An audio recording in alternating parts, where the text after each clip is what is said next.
The 6-11 matchup in the East brings us number 6 BYU, one of the hottest teams in the country right now. Obviously went down in kind of an ugly way against Houston in the semifinal of the Big 12 tournament, and VCU winners of the A10. VCU this year, unlike typically a traditional VCU team, they have a little bit more offense than usual, right? I mean, they're, I think, top 100 in the country in points per game. Their three-point shooting is up compared to usual, but there's still that elite defense, allowing, I think, they're in the top 10 in the country in defensive points per game allowed. Very typical of a VCU defense. They're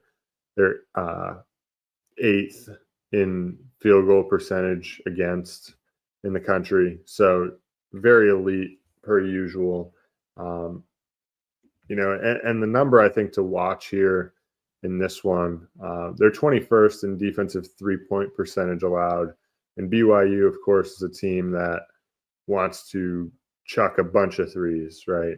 I think, as we've said in other episodes, I think they've made 15 plus threes in maybe like 3 of their last 6 games or something like that. The numbers kind of escaped me, but I know I've seen them do it at least twice in the last 4. They've been elite basically over the last 6 weeks from behind the arc, and really just getting whatever they want because they've shot it so well. They're able to get off the bounce. I don't expect it to be that easy against this VCU team. VCU, one of the best defenses in the country. I know that, you might sit here and say, well, it's the A10, but VCU historically has always played very, very elite defense. And when it gets to the tournament, it hasn't really mattered typically.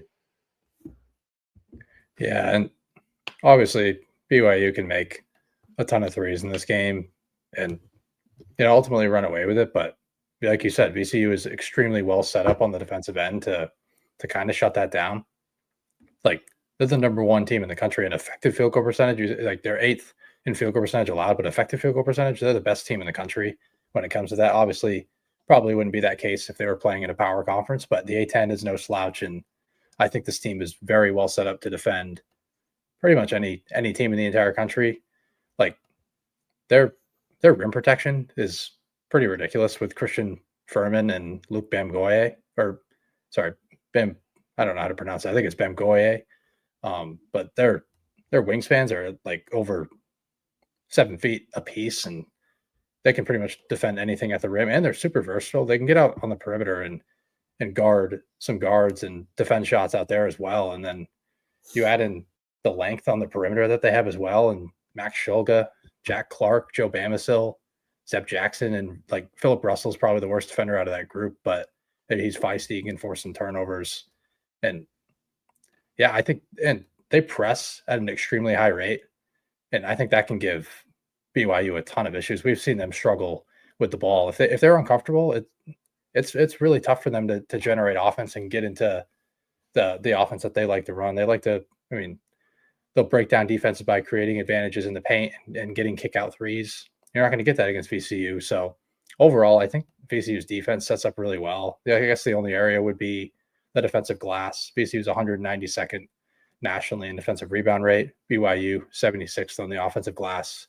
Guys like Kevin Keita and Fouche Traore can kind of have success on the glass. I think that's really the only area that I'm like extremely scared of for BYU to create like consistent offense. And on the offensive end for VCU, they can take a lot of threes in this game because BYU really packs it in. They're 329th in 3-point rate allowed and 242nd in 3-point percentage defense. VCU, not like the greatest shooting team in the country. Like, they shoot 34% from 3 on the season, which is just inside the top 200. But I believe in the shooting talent on this team with Max Shulga and Philip Russell, who lead the way. And Joe Bamisil, he's kind of had a down season. He was like close to a 40% shooter last year. He's around 32% this year, but there's a lot of spacing on this team, and I think they can create a lot of open threes against a slower footed BYU perimeter. So, and like I said on past pods, when Max Shulga and Philip Russell are on, they're one of the most fun backcourt duos in the entire country. And I kind of expect them to play extremely well. Obviously, they're going to be extremely motivated in the tournament game. So I like VCU a lot here in this game. I've been kind of a BYU fader, but I think this is kind of a perfect matchup for the Rams. Yeah. For me, right, I feel like I've been so back and forth on BYU over the last 6 weeks because initially I was like heavy fading them, right? They went on a little bit of a run, and then I watched a bunch of them, and those late night games, and their offense was just getting whatever it wanted, and that's been the case for a while now. Obviously, they had their blemishes against Iowa State, even though they won at Iowa State, turning it over 29 times. Um, I don't know if they're going to turn it over that much in this game, but VCU, I think, is fully capable of turning these guys over at a pretty high rate. They force almost 14 turnovers a game, and Igor Demon, he's super loose with the basketball. Seems like he's a young player, right? That I just don't think values the basketball enough. He's got a bit of a loose handle, tries to make the perfect play oftentimes too much. So I could see Kevin Young maybe going away from Demon a little bit, like he has in several games this year. He'll give Demon kind of like the first crack at it, but then ultimately when he turns it over 3 times in a row and VCU goes up 8-0, Demon will find himself on the bench, and they'll bring in Dallin Hall, to kind of run the show. But I think that VCU's versatility, athleticism on the defensive end can bother these BYU guards. I think Richie Saunders isn't going to be quite as comfortable. I think they're going to set out to kind of try and take him away. He's been super comfortable as of late, and I have to give him credit. He's been very crafty, and he's learned a lot, I think, over the course of this season playing for Kevin Young. Kevin Young, one of my favorite coaches in the country right now. For anyone that hasn't watched him, you're going to enjoy kind of the stuff that he has coming out of timeouts, especially. It seems like he always gets guys an open look, but I think VCU is going to kind of set out to try and make Richie Saunders put the ball on the deck, make plays, and heat the ball up against him, which I don't think he's very comfortable doing. VCU is just a team that really just doesn't get a ton of respect, in my opinion. And they never really have, because they just haven't always played a very sexy style of basketball, right? But I think this year they have a little bit more offense, and they still have that elite defense. So I like VCU here. Yeah, and obviously like a much different style now with Ryan Odom at the helm. It's a little more offensive centric, but he has like a lot of the defensive principles that past VCU coaches have had, like with Mike Rhodes and when Shaka Smart was there.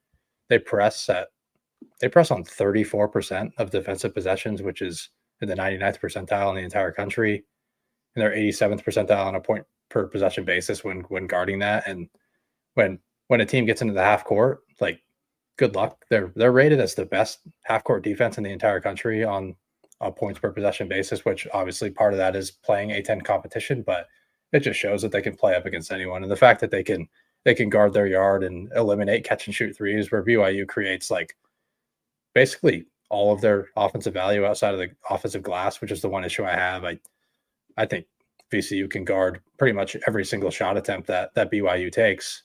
And obviously Kevin Young, like you said, he can drop some great stuff. He's a great coach, but I just think this VCU defense sets up perfectly. Yeah, I mean, Kevin Young's not going to be able to call timeout every play and drop a set. So I like VCU to kind of take away what BYU does best. Hopefully they can keep Keita off the glass. Sometimes he just skies up for a rebound and he's over everybody. That dude is a specimen. It's pretty impressive. He looks like he was like chiseled out of granite. Yeah. I mean, that is the issue with this front court. Like Bam Goye and Fermin are, if you've seen them, they're super thin. Like they're strictly rim protectors. Like if you've seen Samson Johnson before, like at UConn, that's basically exactly who they are. They're just a little bit taller than him, and they're probably better rim protectors than Johnson, which is saying something. But yeah, and another issue in this game that I would have with VCU is this game is being played in Denver. Like BYU they play in elevation all year long, and VCU just playing on Sunday, getting a little bit shorter rest than everybody else, and they don't have like a ton of depth. They do have some guard depth, but that playing in altitude is never easy if you're doing it if you don't do it very often. Like they had to go play New Mexico, and I believe they played somebody else before that on their road trip, and they got swept. They lost both games, so they've showed that I guess maybe they can struggle a little bit in altitude. That would be another concern I have, but overall, I think the matchup's a little bit too good for them. Yeah, and if Cody gets offensive rebounds, I'd say just foul him. Dude's like 41% from the foul line or something. He's literally a brick. So pretty good matchup for VCU here, but you never know. BYU could come out and hit 15, 18, 23s. But we're going to side with VCU here because of the matchup. But should be a fun 6 versus 11 game here in the East.